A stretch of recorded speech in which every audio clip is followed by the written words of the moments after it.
Kenya's GDP is expected to accelerate to 5.2% in 2024, anchored on improved agricultural production and related exports, as well as growth in the services sector, particularly tourism. This is according to Deloitte's 2023 East African macroeconomic publication.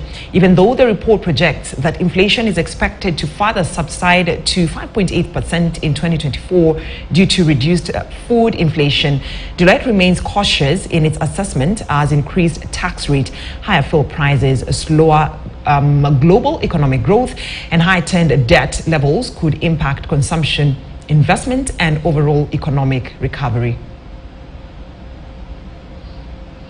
Now, that is what Deloitte has to say about the macroeconomic outlook. Talking about Kenya's GDP, which is expected to accelerate to about 5.2%. Now, let's talk about the housing levy, where President William Ruto maintains that he will implement the housing levy in spite of High Court judgment that rendered it unconstitutional. And as Jeff Kiroi now reports, Ruto insists the levy fits in his plan of creating jobs as well as offering all Kenyans access to decent housing. The president's announcement comes amid Kenya Kwanza administration's move to sponsor the affordable housing bill currently before Parliament.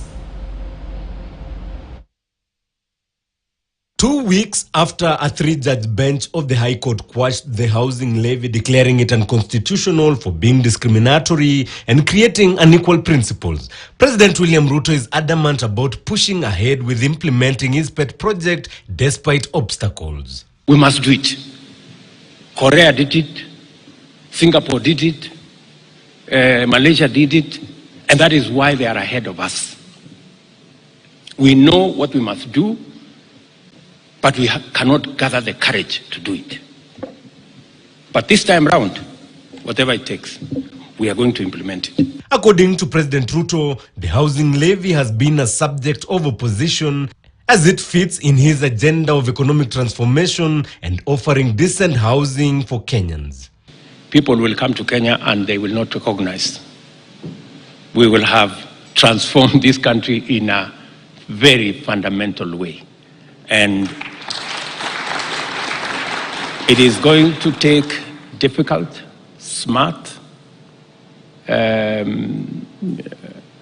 decisions, and I promise you we are very well underway in making sure that we change our country.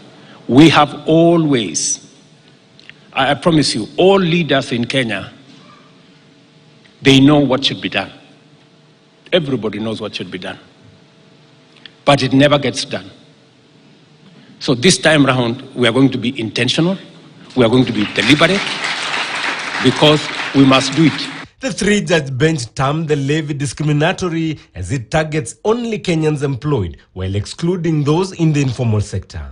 But President William Ruto's administration has been making drastic legal proposals to anchor his ambitious affordable housing by sealing loopholes that saw the housing levy outlawed.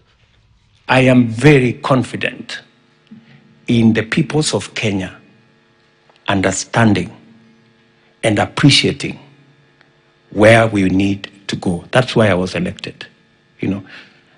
I am very confident that we are going to change this country, and the bumps that we have, the challenges that we have, for example, the example I just gave here. I mean, people are fighting housing when the results are very clear. Ruto was speaking during the official opening of the 2nd annual Kenya Diaspora Investment Conference at Kenyatta International Convention Center. The diaspora's contribution through remittances has overtaken the performance of our major exports and now constitute a major anchor of economic stability and driver of investments in our country.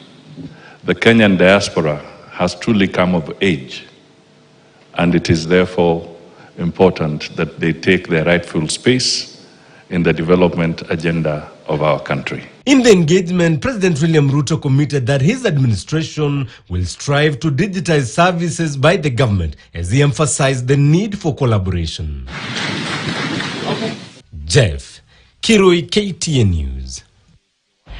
To party politics, and controversy continues to dog the former